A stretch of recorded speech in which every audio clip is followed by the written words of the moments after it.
esta ocasión, hermanos. Vuelvo a repetir algunas cosas que ya se han dicho con anterioridad. Jacob es el tercer patriarca, de los tres es el más sufrido, el que peleaba desde el vientre de su madre con su hermano gemelo Esaú. Algunos dicen por ahí que Jacob le robó, y lo he oído con mucha facilidad, no, es que Jacob le robó la primogenitura a su hermano Esaú. Déjenme que les diga algo muy importante, porque una vez un hermano aquí, que justamente no está hoy, pero me hizo un comentario,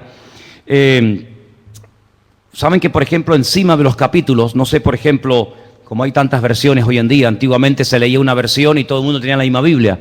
Hoy en día hay tantas versiones, el idioma ha evolucionado tanto.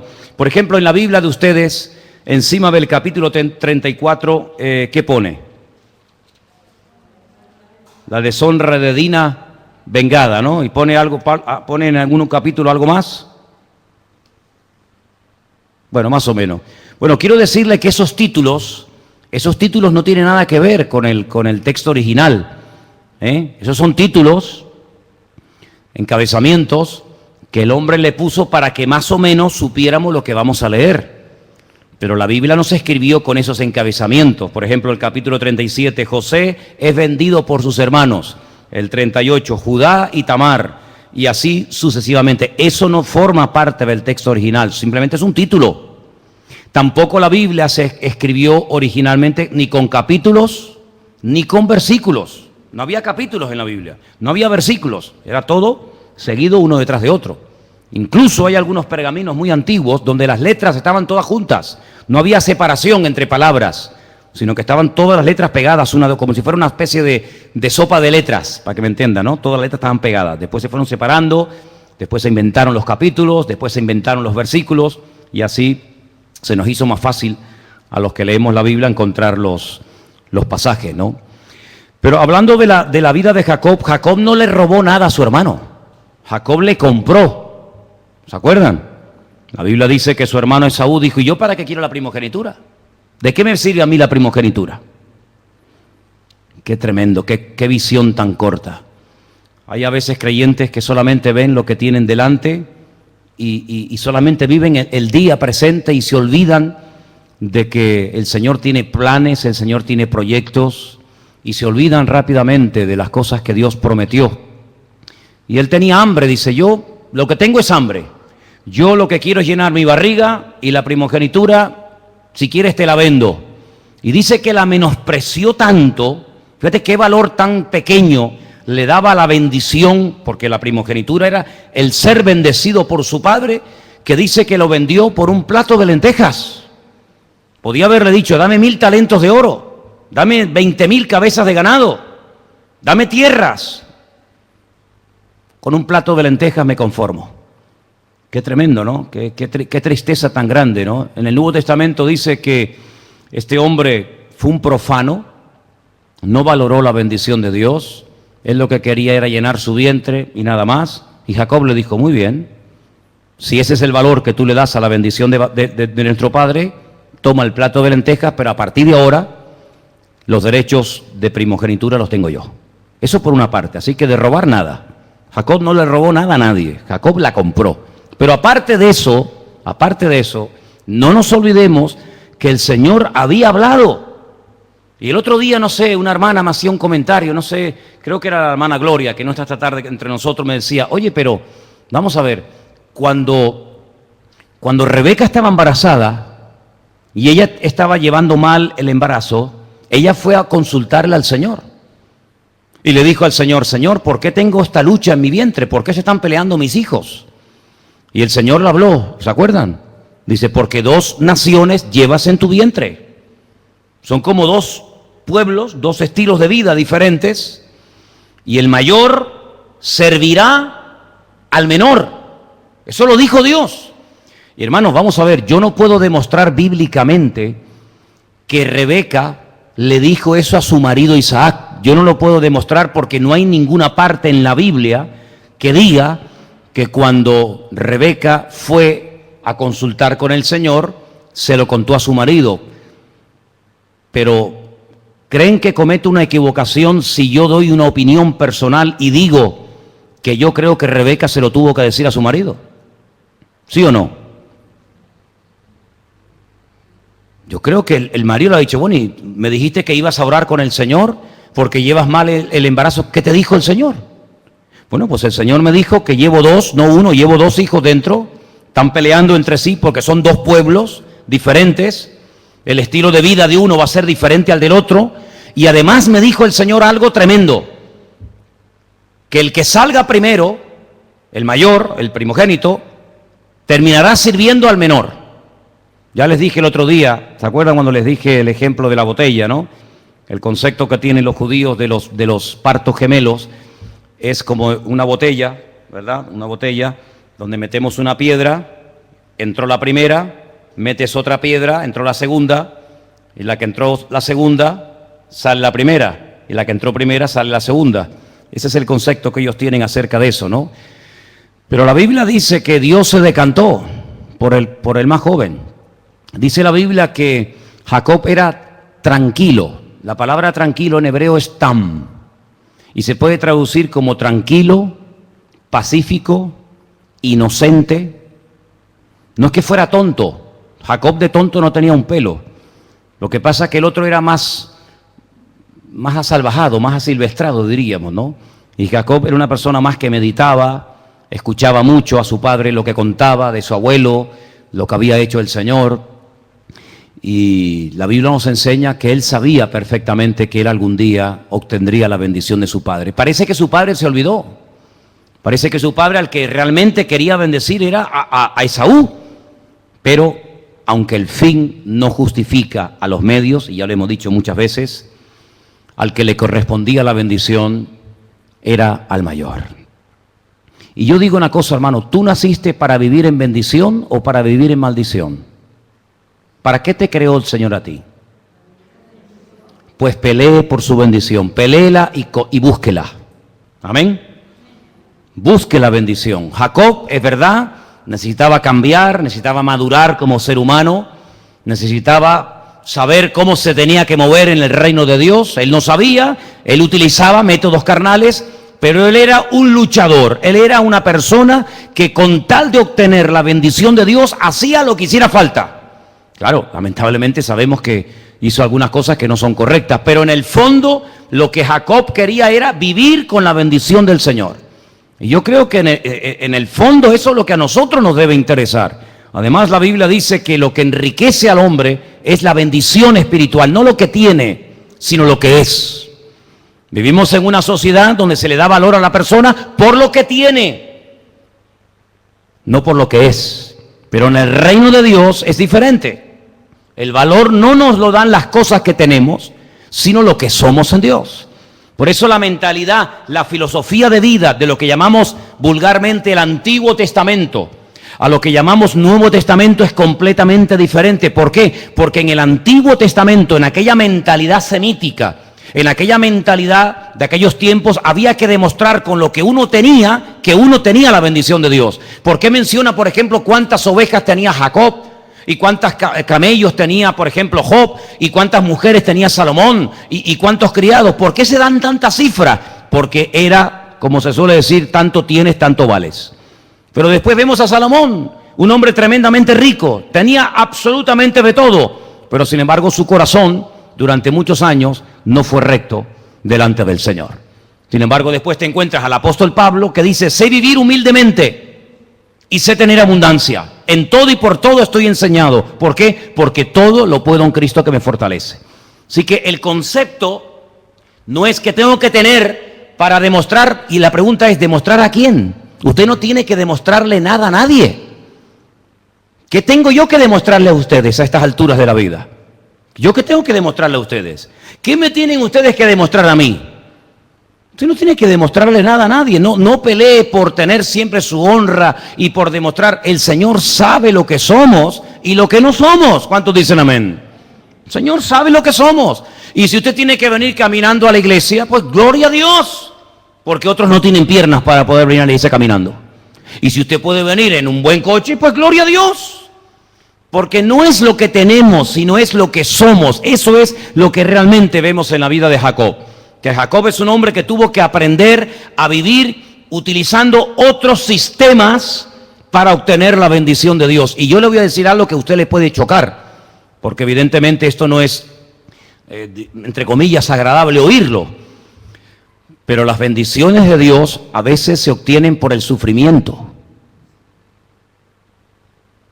Usted va a ver en la vida de Jacob que cuando el Señor le dice, tranquilo, hasta ahora has corrido y hasta ahora, vamos, has hecho casi entre comillas lo que a ti te da la gana. A partir de ahora, el nombre primero te lo voy a quitar, porque el nombre que te pusieron te ha marcado y la forma como tú has vivido hace honor a tu nombre.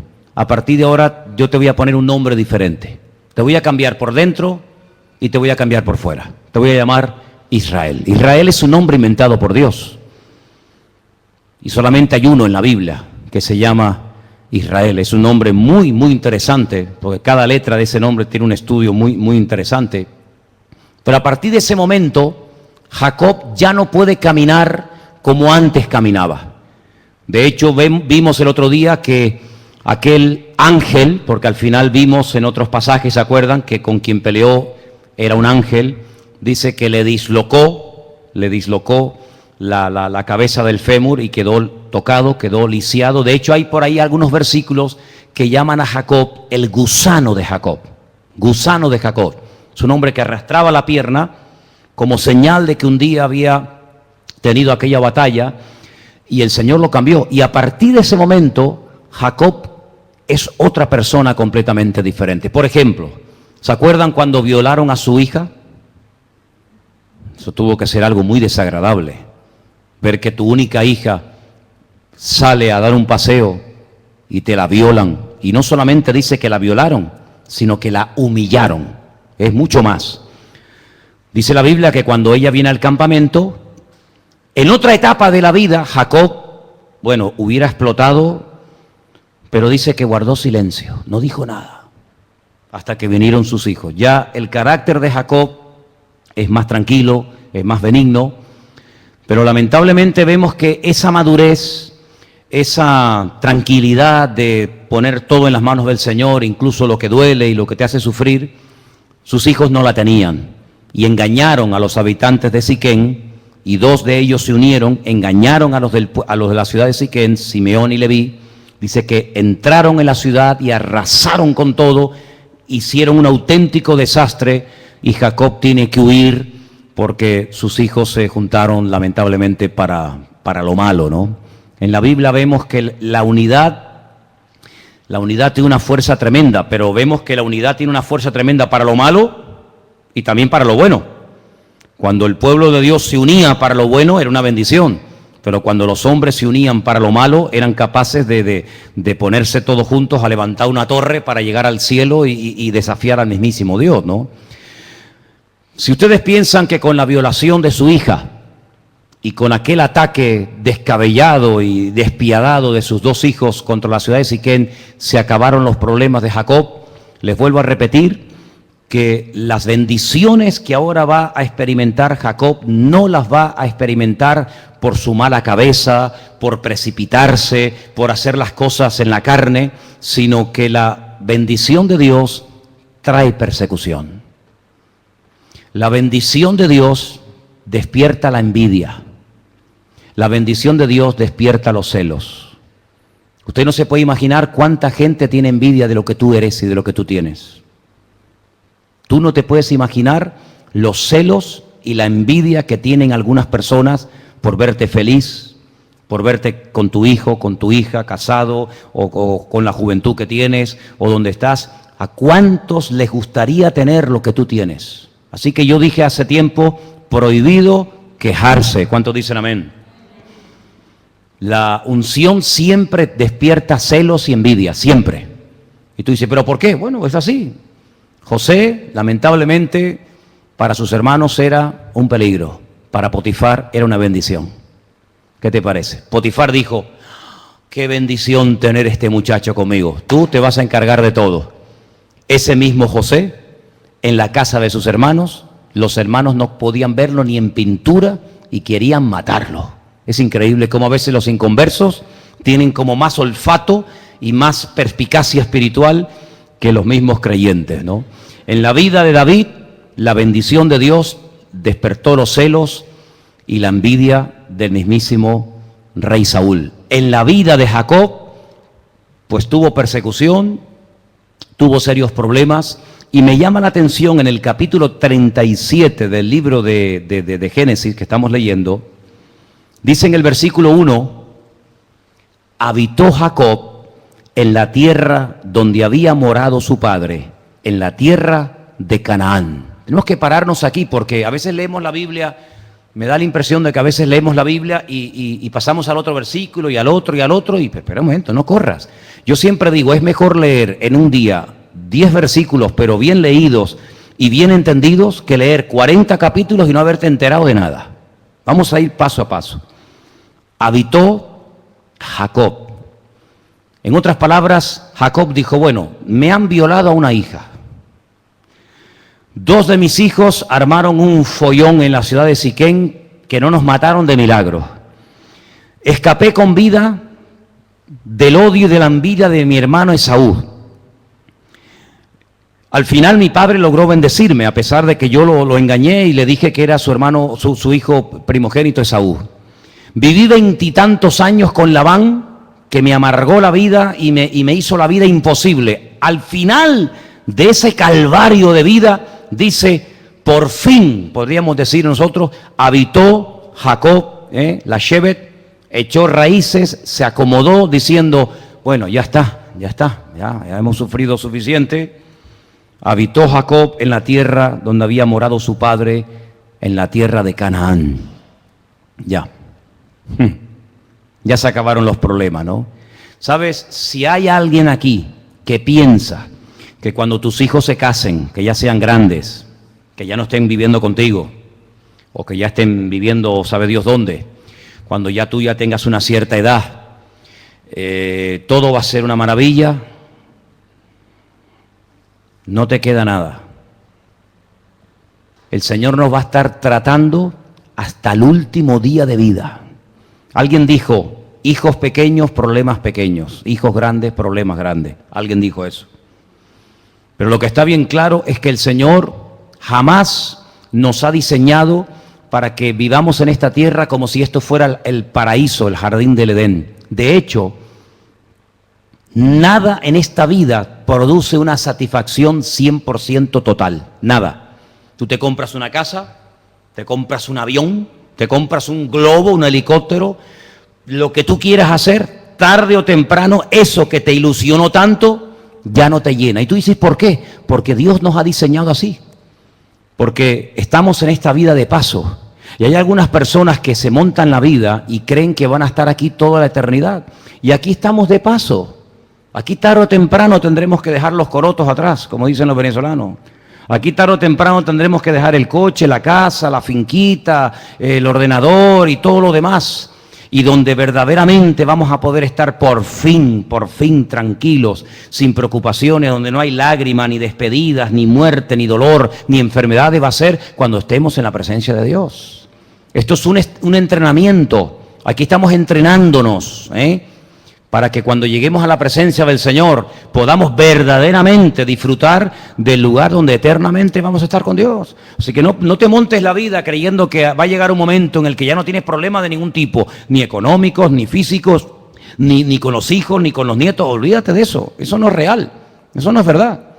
Siempre habrá algo. Fíjate el versículo 2, a mí me llama la atención cómo empieza el versículo 2. Dice, esta es la historia de la familia de Jacob.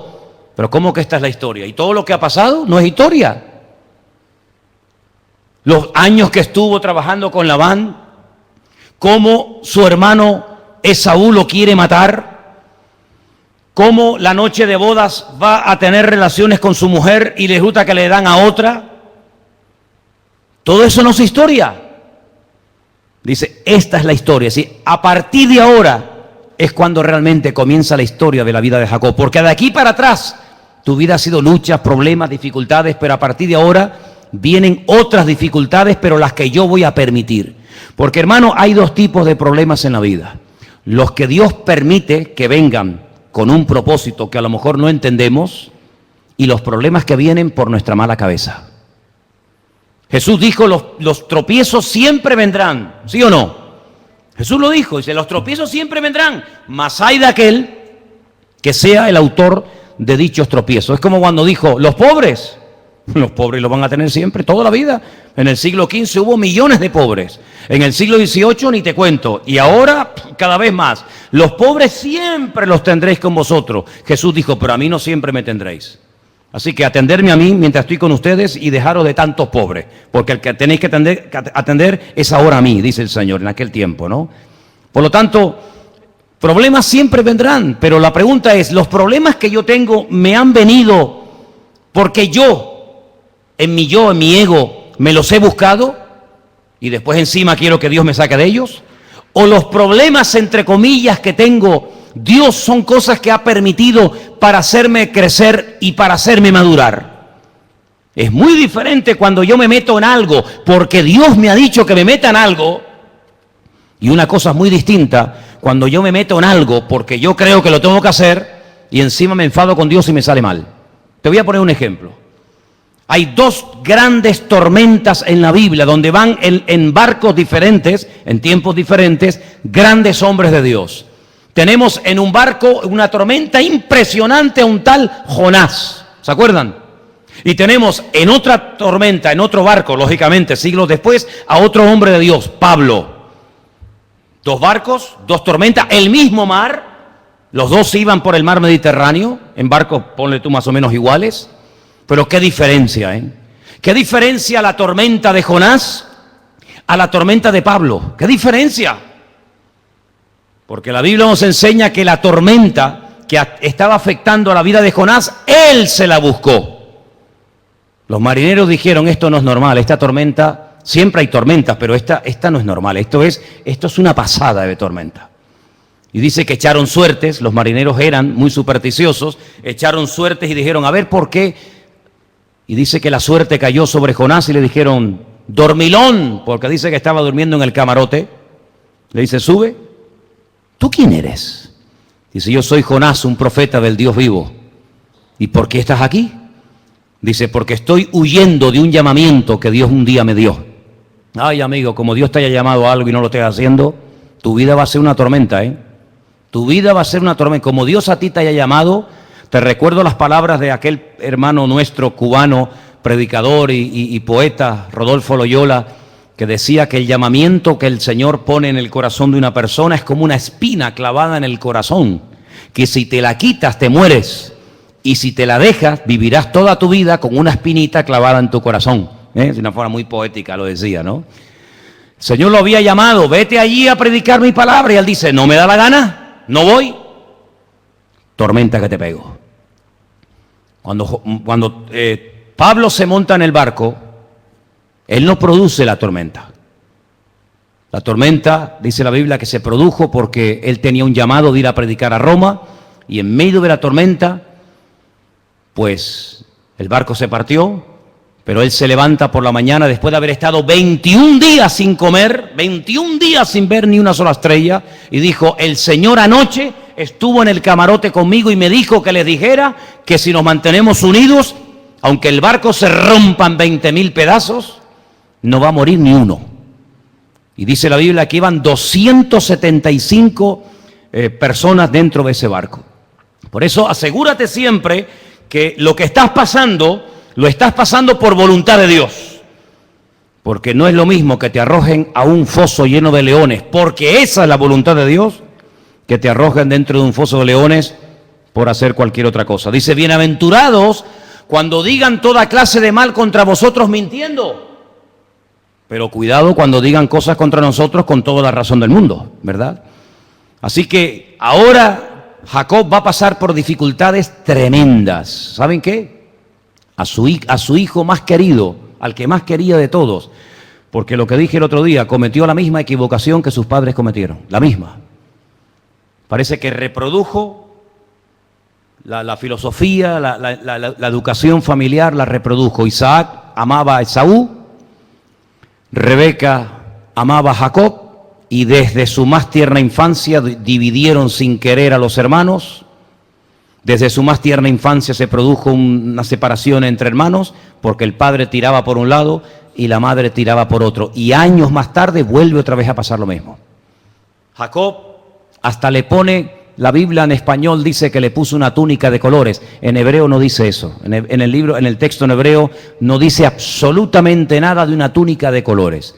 Dice que le puso una túnica de un material muy bonito, de un material muy hermoso. Algunos creen que era como el material de un príncipe, algo así, pero de colores no menciona absolutamente nada. Lo que está bien claro es que hizo una tremenda diferencia. Sus hermanos no podían verlo en pintura, porque además José, cuando tenía un sueño, se lo contaba a sus hermanos. Y hay cosas que tú no le puedes contar a nadie. ¿Lo oíste? Dile al que está a tu lado. Hay cosas que tú no le puedes contar a todo el mundo. Anoche tuvo un sueño, dice José. Veía al sol, a la luna y a 2 estrellas que se postraban ante mí. ¿Cómo se te ocurre contar eso cuando tú estás diciendo que tu padre, tu madre y tus hermanos se van a postrar ante ti cuando tus hermanos no te pueden ver ni en pintura? Es echar más leña al fuego, mijo. Cállate la boca, vete a tu padre, se lo cuentas y ya está. Y además te voy a decir una cosa, si tú crees que a ti el Señor te ha dicho algo, espera, y si se cumple irá de Dios, y si no se cumple pues no pasa nada, pero no dejas a Dios en mal lugar. ¿Cuántas veces dice la gente, es que Dios me ha dicho, es que Dios ha dicho? El otro día un hermano se me acercó con el móvil y me enseña una fotografía de un gran predicador de estos, de los famosos, ¿no? Sabes que hay de primera, de segunda, ¿no? Hay los que son medio porotos, los que son buenos, ¿no? Usted sabe todo eso, ¿no? Y entonces estaba así, decía, con mi unción apostólica, decía el señor ¿no? Con mi unción apostólica declaro que Brasil ganará el campeonato del mundo este año. Menos mal que tenía unción apostólica. Si llega a tener unción de diácono, manda a Brasil a la Patagonia.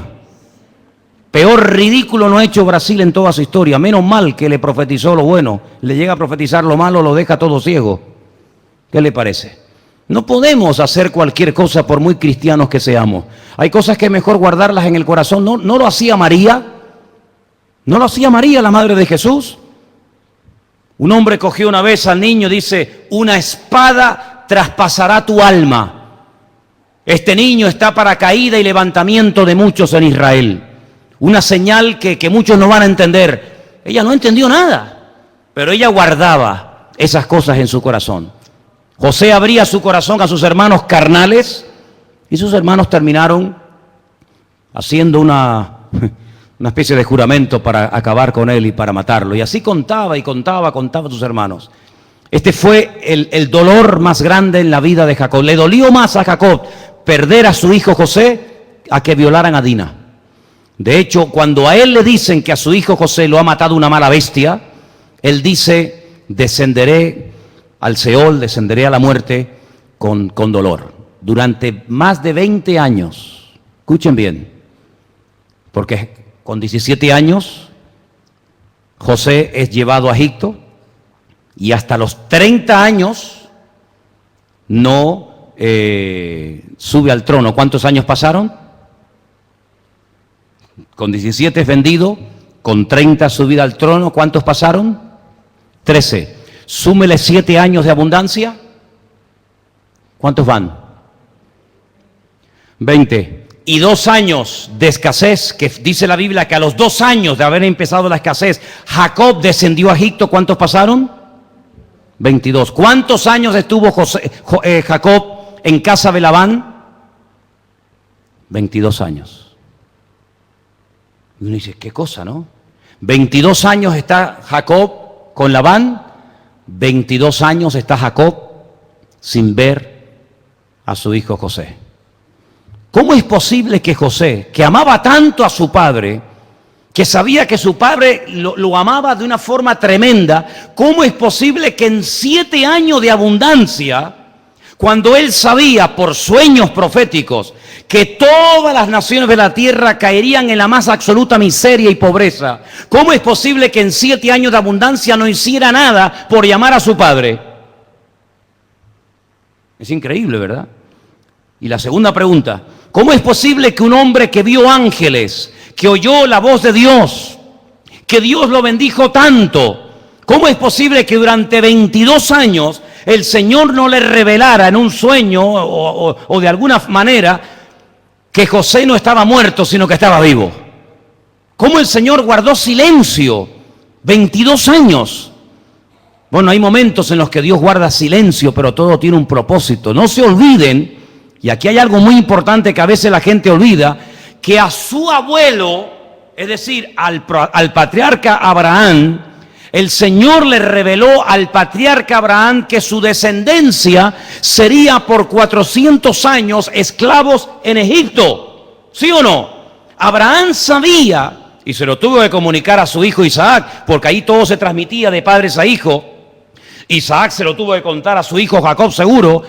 Abraham sabía que Israel estaría algún día 400 años en Egipto. Pero ¿para qué va a ir Israel a Egipto? ¿Para qué? Si todo va bien, si hay abundancia, si hay buenos pastos, si hay lluvia, si hay bendición, si hay prosperidad, ¿a qué vamos a Egipto? ¿Cómo se va a cumplir la profecía de que bajaremos un día a Egipto y allí nos atraparán como esclavos? ¿Cómo? Bueno, Dios sabe cómo hacer las cosas. ¿Cuántos dicen amén? Y a veces uno dice, ¿y cómo? Por ejemplo, hoy un hermano me mandaba un mensaje por el WhatsApp y me decía, oye, estamos a punto de terminar la obra en el puerto de la Cruz, me decía, estamos ya a punto ya de pintar y de terminar todo aquello. Dice, yo tenía una duda. Y me dice, estamos ya a punto de terminar, van a empezar los campamentos ya y no tenemos ni una cama. Ni una cama para meter a los chiquillos. Y yo le contesté y le digo, 2 cosas. En esta iglesia hay 2 cosas que están totalmente prohibidas. A ver si algún día tenemos perras y hacemos unas camisetas que diga eso, por favor. Yo lanzo la idea. Prohibido quejarse y prohibido dudar. Si a alguien algún día le sobran 4 perras, imprímeme unas camisas por ahí que diga eso. Prohibido quejarse y a lo mejor por atrás o por, yo qué sé. Prohibido dudar. Y le escribo eso y me dice, ¿y eso? Digo, escucha, esta mañana recibo, ya lo he contado al principio para los que no lo sabían, esta mañana recibo una llamada de un hermano que me dice, acabo de comprar 25 literas a 100 euros cada una, 2.500 euros en literas. Pero claro, una litera sin colchón, pues oye, gloria a Dios, pero... Dice, no, pero he comprado 50 colchones a 70 euros, 70 por 50... No, perdón, a 80. Compró los colchones a 80 euros. 80 por 50, 4.000 euros. 4.000 más 2.500 o 2.000 y pico. Me dice, y también compré 50 almohadas. Ya lo único que falta es comprar las pantuflas y las pantuflas, el jabón, el champú y el cepillo de dientes. Pues ya los niños ya, más imposible. ¿Te das cuenta cómo el Señor siempre va por delante? Tú mueves una piedra y el Señor mueve todo. Y eso es lo que tenemos que acostumbrarnos nosotros, hermanos. Que cuando nuestra vida está en las manos de Dios, aunque al hijo que más amas sea el que más das por perdido, al final es el más bendecido. Quédate con esa palabra. El más duro, el que tú dices, ya lo doy por perdido, porque una cosa es que esté rebelde, una cosa es que pase de todo, y otra cosa es que esté muerto, o que tú creas que esté muerto. Pero el Señor empieza donde tú terminas. 22 años con esa pena. Mi hijo José se ha muerto, mi hijo José se ha muerto. Y 22 años más tarde el Señor resucita aquel amor. Y cómo me hubiera gustado ver aquel encuentro entre el padre y el hijo. Dice que lloraron, se abrazaron y aquello tuvo que ser algo realmente impresionante. Y aquel hijo quedaba por perdido, más que por perdido, por muerto, al final llegó a ser la gran bendición de su vida y de su familia. ¿Cuántos dicen amén? Así que a veces hay cosas que tienen que morir en nosotros, ¿sabes? A veces hay cosas que el Señor permite que mueran, o que aparentemente mueran, que las demos por perdidas, para que no tengamos otra ilusión más que nuestra ilusión sea el Señor. Y cuando nuestra ilusión sea solamente el Señor te dice, toma, ahora sí. Pero antes tenías tu corazón dividido entre esto y aquello. Cuando te lo quité, te diste cuenta de que solamente me tienes que mirar a mí. Ahora que lo aprendiste, toma, ahora ya puedes jugar con el juguete. Porque antes el juguete te estaba haciendo daño. Ahora el juguete te va a hacer feliz. ¿Cuántos dicen amén? Así que, si pensamos que la historia de Jacob fue una historia fácil, nada que ver, hermano. Fue una historia tremendamente difícil, tremendamente dura. Pero hay algo que me llama la atención. Cuando él llega a Egipto, él bendice al faraón. Fíjate, él bendice al faraón y él da órdenes. Y dice, cuando yo me muera, no me entierren aquí. Porque también hay una palabra que dice que algún día el Señor nos sacaría de Egipto. Llévenme otra vez a Canaán y allí me entierran. Y dice que lo llevaron a la famosa cueva de Macpela, que está en Hebrón. Estos días hemos oído hablar mucho de Hebrón. Y dice la Biblia que allí lo enterraron. ¿Y saben cómo murió Jacob? Uno dice, bueno, sabemos cómo empezó, peleando en el vientre con su madre, pero ¿saben cómo terminó Jacob? Llamando a todos sus hijos, incluido a sus 2 nietos, Manasés y a Efraín, que habían nacido en Egipto, y dice la Biblia que murió bendiciendo a sus hijos. No murió amargado, no murió quejándose, no murió hecho polvo, sino que murió transmitiendo la bendición, y esa bendición llega hasta el día de hoy. Y la Biblia dice que Dios a nosotros nos ha llamado para hacer bendición. ¿Cuántos dicen amén? Y el mundo necesita personas que bendigan al mundo, que bendigan las naciones. Yo sé que cuando vemos las noticias, todos son maldiciones, todos son muertes, todos son violaciones, todos son atentados, todo es un desastre. Pero Dios nos ha llamado a bendecir. Dice que los practicantes, los judíos practicantes, cada día tienen que pronunciar un mínimo de 100 bendiciones. Bendito sea el Señor por esto, bendito sea el Señor por lo otro, bendito no sé qué. 100 bendiciones cada día. Acostumbrémonos, aunque nos cueste, que el Señor nos dé fuerza para cada día darle gracias al Señor como mínimo por 100 cosas. ¿Cuántos dicen amén? Estoy seguro que si entre nosotros esta tarde comenzáramos a darle gracias al Señor y a bendecir al Señor por cosas, saldría mucho más de 100. ¿Cuántos dicen amén? Tenemos 500 músculos en el cuerpo, ya tenemos 500 motivos para darle gracias a Dios. 500 músculos en el cuerpo. Y yo el otro día van a decir, bueno, no sé si esto está bien o no, pero yo lo hice, ¿no? Yo digo, Señor, aquella pelea que tuvo Jacob con aquel ángel que lo dejó tirado, ¿qué sintió él? ¿Cómo se tuvo que sentir? Y al día siguiente tuvo un dolor de ciática que me moría, ¿no? Tuve que poner una faja y me tuve que ir a pinchar y yo decía, Señor, no, ya no hace falta que, no hace falta. Menos mal que no le pedí los sufrimientos de Job, si no me deja allí botado, ¿no? Pero sí me llamó la atención y quiero terminar diciendo esto, ¿no? Y eso fue una cosa que a mí me impactó mucho de la vida de Jacob. Cuando él huye de la casa del suegro, cuando él ya quiere formar su vida, la Biblia nos enseña que Raquel, su amada, su querida esposa, murió por el camino. A la única que la Biblia llama su esposa, dice después las mujeres, pero a la que llama la esposa de Jacob, solamente emplea ese término con Raquel. Y me llama la atención que cuando Labán ve que sus hijas huyen y Jacob se va, le dice, ¿por qué te has llevado mis dioses? ¿Por qué te has llevado mis muñequitos, mis ídolos? Y Jacob le dice, nosotros no te hemos robado nada. Si tú buscas, aquí nadie te ha robado nada. Y dice algo tremendo, dice, el que te haya robado algo a ti, que se muera. Y él no sabía que su amada esposa Raquel era la que le había robado los ídolos y los había escondido. Y dice la Biblia que siguieron caminando, pero por el camino Raquel murió. Y cuando vas a la cueva de Macpela en Hebrón, te das cuenta que allí no está enterrada Raquel, no llegó, murió por el camino. Yo creo que algo que tenemos que pedirle cada día al Señor es que el Señor nos tape la boca si vamos a decir algo que no bendice. Que el Señor nos tape la boca si vamos a decir algo que a corto o a largo plazo puede traer problemas. Porque a veces no somos conscientes del poder de las palabras. Si tú observas cuando Isaac está muriendo y llama a Jacob, ¿qué le da? ¿Qué le da? Si tú observas a Jacob, se fue sin nada.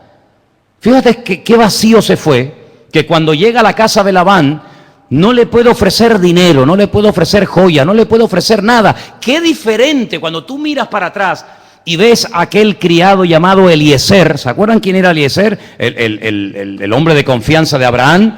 Le dice, carga 10 camellos hasta los topes y te vas a la casa de Labán y allí consígueme una mujer para mi hijo Isaac. 10 camellos cargados hasta arriba.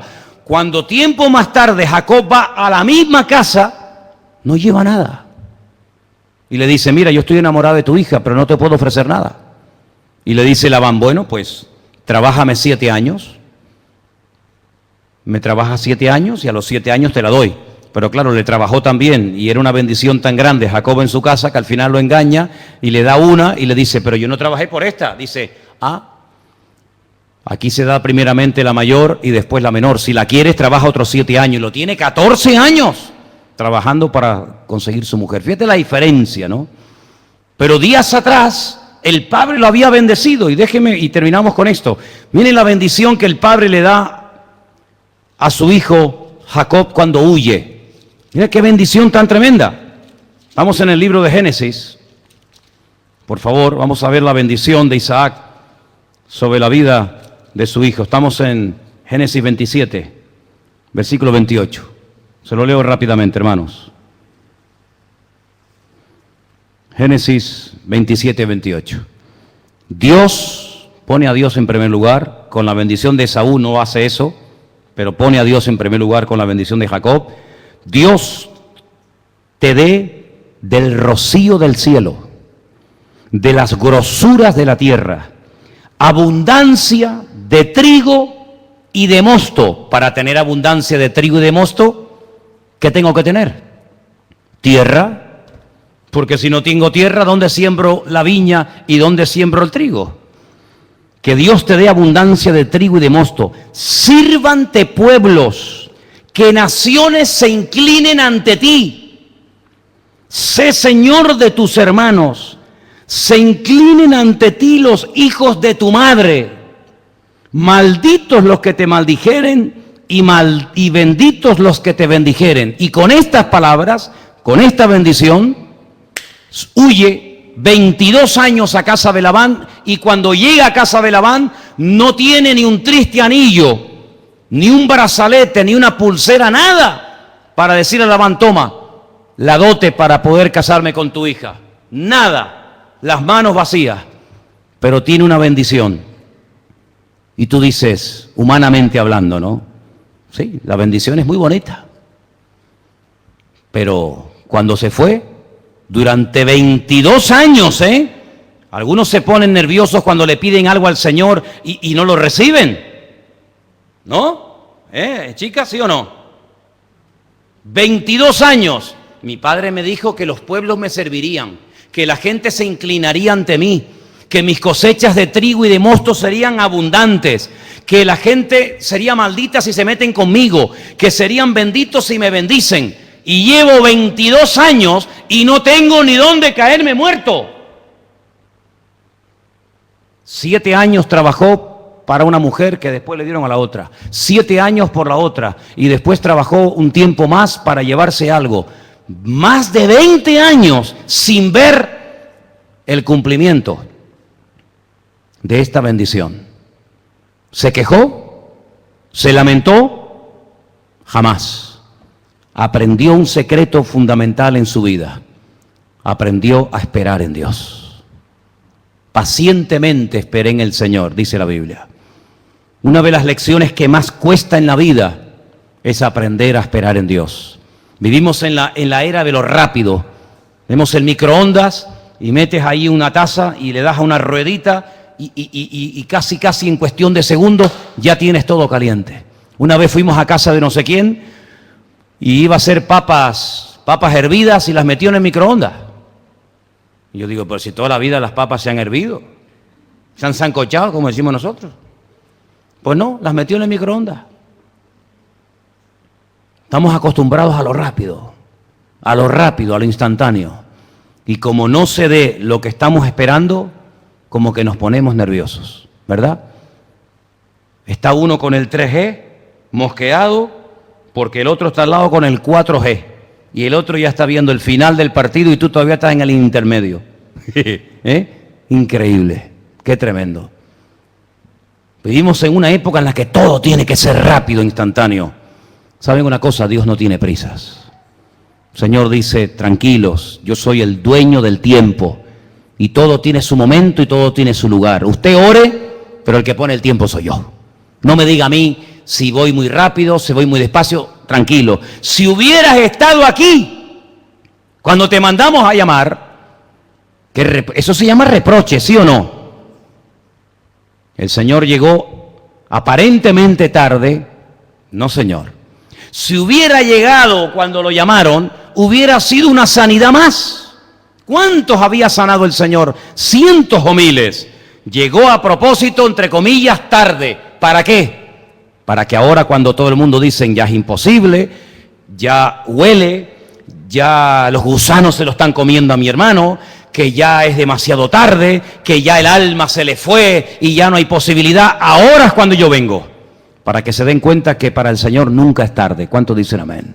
Así que no nos desesperemos, hermanos. No nos desesperemos. Aprendamos a confiar en Dios. Porque después de 22 años, aquel abrazo entre el Padre y el Hijo tuvo que ser algo tan hermoso que lloraron y lloraron y lloraron. Pero son tantas cosas que me quedan en el tintero. La Biblia dice que cuando Jacob muere, porque evidentemente todos tendremos que morir algún día, sus hermanos tuvieron miedo. ¿Sabéis por qué? Esto hay que ser muy detallista para darte cuenta de estas cositas. Cuando ellos regresan a Canaán para enterrar a su padre en la cueva de Macpela, cuando regresan, dice que tuvieron miedo. No tuvieron miedo cuando se fueron a enterrar al padre. Tú fíjate, lee detalladamente los versículos y párate y dices, ay, qué cosa tan curiosa. Se van para allá, todos llorando, lamentándose, haciendo duelo por Jacob. Nadie tiene miedo. Cuando regresan y ya el viejo lo dejan enterrado y ya regresan, dice que se paran en el camino y dice que tienen miedo. Y uno pregunta, ¿y por qué? Porque se pararon en el pozo donde años atrás habían metido a José. Y cuando llegaron a aquel pozo y vieron a José al lado de aquel pozo, dijeron, la que nos va a caer, porque en este pozo tiramos a nuestro hermano. Y José los llama y les dice, vengan para acá, no tengan miedo. No se dan cuenta que todo eso lo permitió el Señor.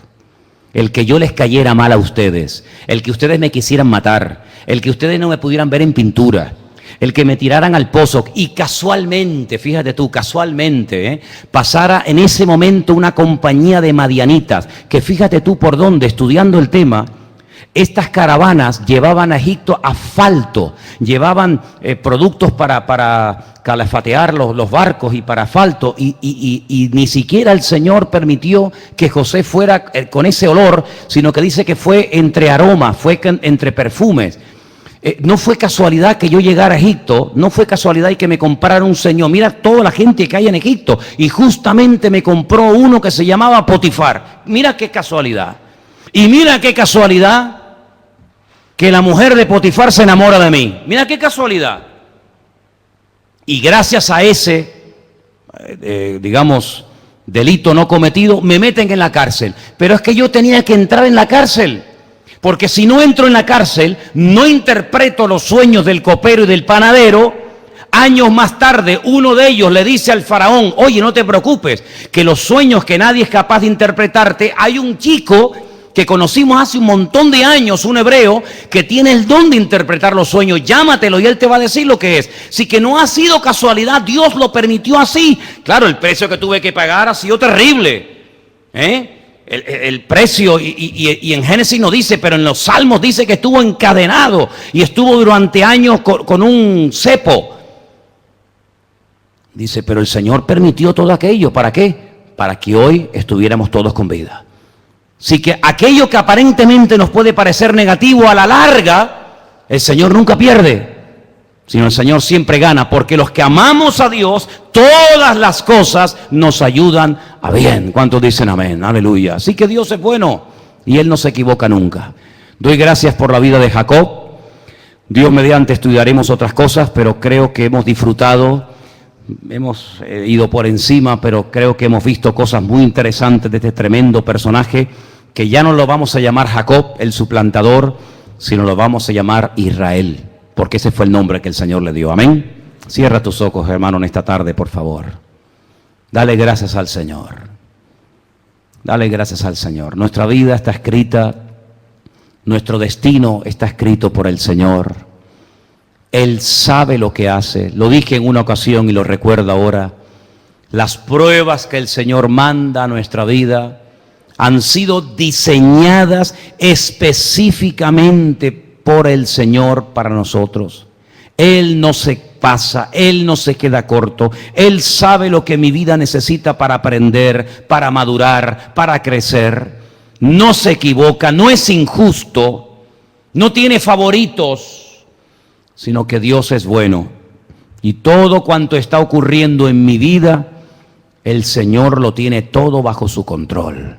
Ni un pelo de la cabeza de nadie se cae sin permiso del Señor. Él es bueno y para siempre su misericordia. Ni una hoja de un árbol se cae sin permiso de nuestro Dios. Nuestro espíritu, nuestra alma, nuestro cuerpo, todo nuestro ser le pertenece al Señor. Y si andamos en obediencia, si andamos en santidad, en orden, el Señor tiene el control de mi vida. No hay que tener miedo de nada ni de nadie, porque el Señor sabe todas las cosas. Aleluya. Simplemente lo que tenemos que decirle: gracias Señor, de todo corazón te doy, Dios mío, porque sé que mi vida está en tus manos y eso me infunde aliento, eso me produce seguridad, eso me da una confianza sobrenatural. Puedo seguir caminando por encima de la tormenta, puedo caminar incluso contra el viento, porque sé que tú estás conmigo, Señor. Aleluya. Te ruego que tú traigas fortaleza física y espiritual a nuestras vidas, Señor, para que en este tiempo de prueba que todas las naciones de la tierra están experimentando y sufriendo, nosotros podamos mantenernos firmes y en medio de tantas falsas doctrinas y enseñanzas raras y extrañas, nosotros no nos apartemos ni un milímetro de tu bendita palabra. Señor, que no nos apartemos ni a diestra ni a siniestra, sino que confiemos en el Señor, porque Él es nuestro amparo y nuestra fortaleza. Bendito sea Dios. Fortalécenos en la fe, Señor, que no decaiga tu pueblo en ningún momento, en ningún instante. Y te pido, mi Señor, que tú nos ayudes, sobre todo en este fin de semana, en estos actos evangelísticos que se van a llevar a cabo, Dios mediante, ahí en la calle. Señor, te pido que tú respaldes estas actividades y que tú pongas tu bendición y que no destaque nadie, que no destaque ninguna persona por encima de otra. Que el centro seas tú, Señor. Que el centro de atención seas tú, mi Dios. Y que la gloria y la honra te la lleves tú siempre, Señor. Gracias te damos por el privilegio de haberte conocido. Señor, ayúdanos a esforzarnos y gracias porque tú estás supliendo cada día nuestras necesidades. Gracias queremos darte por este milagro de todas estas camas y colchones y almohadas que milagrosamente se han suplido, Dios mío. Gracias, Dios mío, de todo corazón. No tenemos palabras para agradecerte, Señor, lo bueno que tú eres, cómo tú has ido supliendo día tras día todas y cada una de las cosas necesarias. Te pedimos una vez más por Jeremías, que tú lo visites, Señor, y que mañana cuando lo tengan que bajar a quirófano, todo salga perfectamente bien, Señor, conforme al diseño, conforme a la voluntad soberana de Dios. Te pedimos también por esos dolores, Señor, de Inma, Señor, que tú en el nombre de Jesús los quites, Padre Santo. Y te pedimos también por la salud de nuestro hermano Pablo y por nuestra hermana Juana y por cualquier otro que pueda estar enfermo entre nosotros. Declaramos que tú eres nuestro médico divino. Tú eres nuestro sanador. Danos fuerza, Señor, a pesar de los años, a pesar de los avatares de la vida. Tú eres nuestra fuerza, Señor. Dice tu palabra, diga al débil, fuerte soy. Aleluya. Y gracias te damos porque contigo tenemos gozo y tenemos paz. Recibe la gloria y la honra en esta tarde, Dios mío, en el nombre bendito y poderoso de Jesús. Amén y amén. Aleluya. Nos ponemos de